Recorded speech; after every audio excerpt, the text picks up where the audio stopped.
أعوذ بالله من الشيطان الرجيم. بسم الله الرحمن الرحيم. يا أيها المزمل قم الليل إلا قليلا نصفه أو انقص منه قليلا أو زد عليه ورتل القرآن ترتيلا إنا سنلقي عليك قولا ثقيلا إن ناشئة الليل هي أشد وطئا وأقوم قيلا إن لك في النهار سبحا طويلا واذكر اسم ربك وتبتل إليه تبتيلا رب المشرق والمغرب لا إله إلا هو فاتخذه وكيلا واصبر على ما يقولون واهجرهم هجرا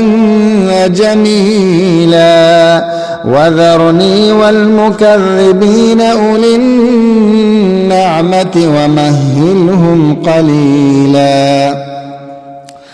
إن لدينا أنكالا وجحيما وطعاما ذا غصة وعذابا أليما يوم ترجف الأرض والجبال وكانت الجبال كثيبا مهيلا إنا أرسلنا إليكم رسولا شاهدا عليكم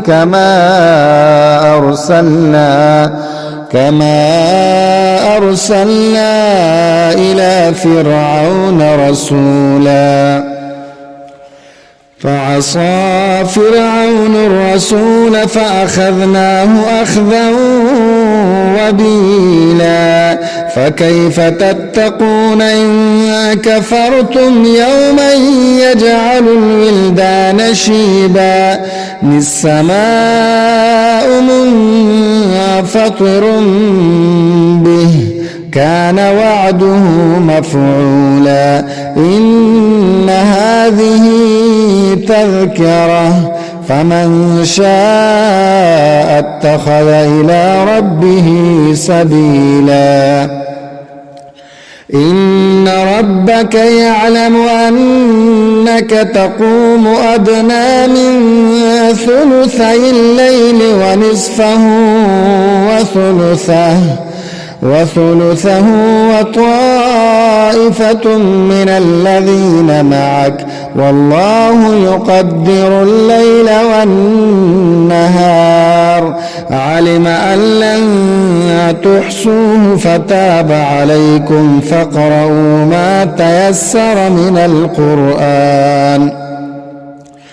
علم أن سيكون منكم مرضى وآخرون يضربون في الأرض يبتغون من فضل الله وآخرون يقاتلون في سبيل الله فاقرؤوا ما تيسر منه وأقيموا الصلاة وآتوا الزكاة وأقرضوا الله قرضا حسنا وما تقدموا لأنفسكم من خير تجدوه عند الله هو خيرا